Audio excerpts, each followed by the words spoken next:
I want to introduce to you Captain Joel Malkin. Joel is a 2009 graduate of Veritas Prep. He went on to attend Dartmouth College, graduating with 2 degrees, a BA in linguistics. Horizon Huskies, linguistics, anyone want to try? Jacqueline? Languages, okay. And a BA in classical languages and literatures. He was commissioned in June 2013 as a second lieutenant in the United States Marine Corps and served in a number of leadership roles with increasing responsibilities, and in July 2017 was promoted to captain. Yeah.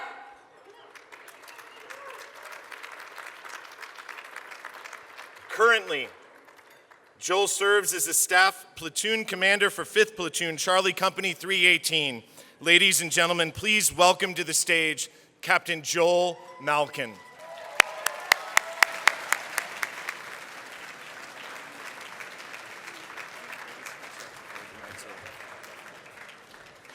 Folks, how we doing? I got to tell you, as an alumni, this is a phenomenal event to be at. Eric, thank you for that kind introduction. I'm excited to be here, but I think for a number of reasons, not the least of which is the fact that we get to honor our teachers here. And I think that I can speak for all the students who are here. They do a great service to each one of us in ways that we probably don't understand. So it is my honor to be here tonight. I have to say at the outset, I'm sharing my own personal views. I'm not speaking for anybody in the military, Department of Defense. I didn't bring PowerPoint. I also didn't bring artillery. So for what I'd just like to share with you is just a couple things very briefly. First, I'd like to speak about what I do in the military and about why now more than ever I think we need leaders of character and not just of skill in this country.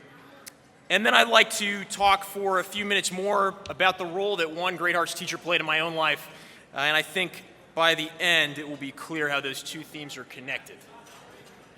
I've had the honor over the past 5 years of witnessing the national treasure that is our military servicemen and women.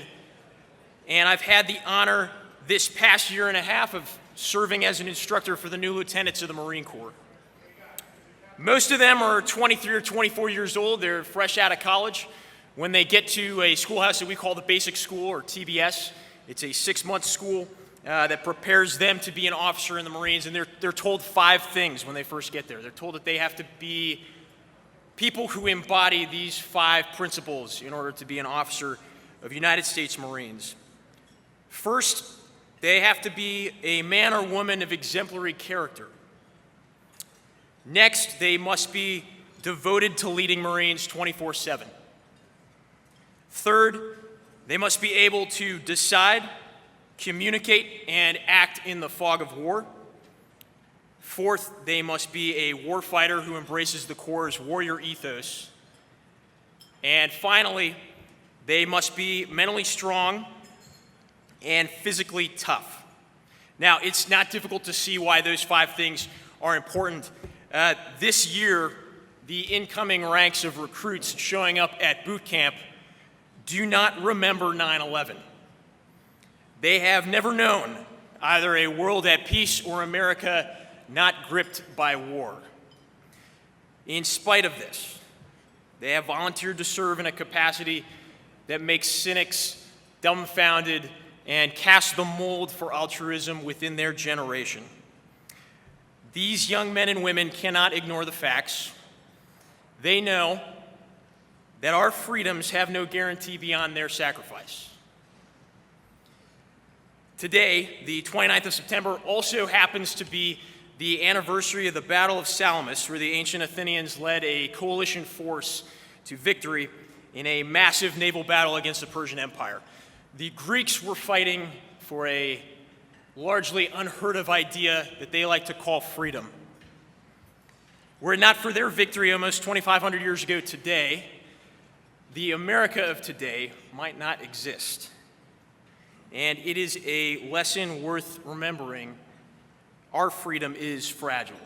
Now, the Athenian democracy lasted about 50 years in its longest stretch before it fell. The Republic of Rome lasted 480 years before she fell as well. We, as the American Republic, have thrived for only about 240, less than half that of our Roman predecessor. Freedom is fragile. It is also rare in the halls of history. It cannot be taken for granted. And if I had to stake a claim somewhere, I would say that this is the most important legacy that each generation of Americans will inherit in their turn. This mandate, this need to uphold, defend, and to strengthen our republic. This is why an education is more than just about the skills, the marketable skills that one learns. This is why we need men and women of exemplary character, each intern, each generation, to take up the call for something greater than the pursuit of fame and fortune. Now, there's one man who, more than any other, taught me that lesson and demonstrated what an education in character should be like. Unfortunately, he is not able to be here tonight. He had an illness and had to bow out last minute. However, I would still like to give credit where credit is due, and I know I can speak for my classmates and I, some of whom are here tonight. We called him then, we call him now, we probably always will call him Mr. Sullivan, from the greatest respect and admiration. Mr. Sullivan taught us Latin and Greek and humane letters. He made us memorize poetry. We had to memorize lines of the Iliad, the Odyssey, and the Greek tragedies, and sometimes we had to do it in ancient Greek. He would tell us, and I think this was one of the things that I didn't realize at the time, but it ended up being so important. He would tell us his famous stories. Anyone who said Mr. Sullivan knows exactly what I'm talking about. Stories about his time in the Army, stories about how he grew up in Arizona. Somehow in Arizona he wrestled alligators. That is true. And he would share stories about how he then became a lawyer. We all saw that one coming. And then he raised a family on a farm while still practicing law in a major city 50 miles away.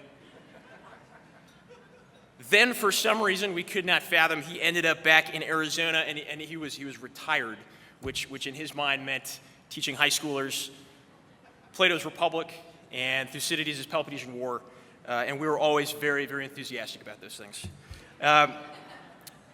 He is a man who knows what he's about, and he leads by his example. Still teaches at Veritas to this day.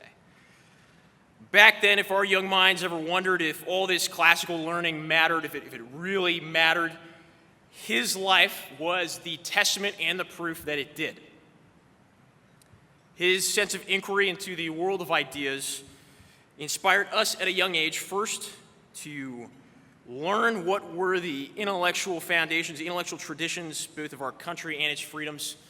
Second, to not only exercise our rights, but also to ask, what were our civic responsibilities as citizens in a unique republic?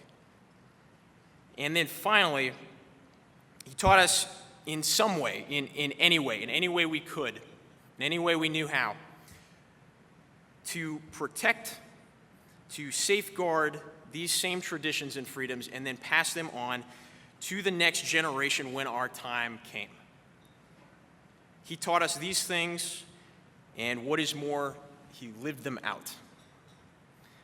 Ladies and gentlemen, some say that an education is the most important thing for you to acquire in your youth, but I would say that actually there's something a little bit more important than that. I would say that what may be more important than an education is the memory stored up in youth of role models whose lives point us down the road we ought to follow. By their love, their wisdom, and their sacrifice, they train us up in the way we should go, so that when we are old, we will not depart from it. Tonight, I honor this one man who has taught me those lessons in this manner. So, Mr. Sullivan, thank you. I know he's not here, but in the age of social media, if you're not somewhere, wait 5 minutes, it'll be on YouTube, right? And I would say, on behalf of all of your students, past, present, and future, we would not be who we are today if it weren't for you. Folks, I would wager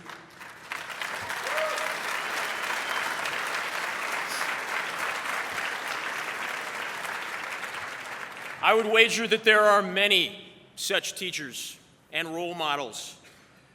I think they're hard at work in our schools today, and some I'd even bet are probably working right now, tonight, preparing our next generation of Americans for the days ahead. In closing, I'd ask all of us tonight to think about them, to think about their necessary, even profound work, and to think about their sacrifice, which serves us all. So thank you. It's my honor to be speaking to you all tonight. I wish you all a great evening. God bless.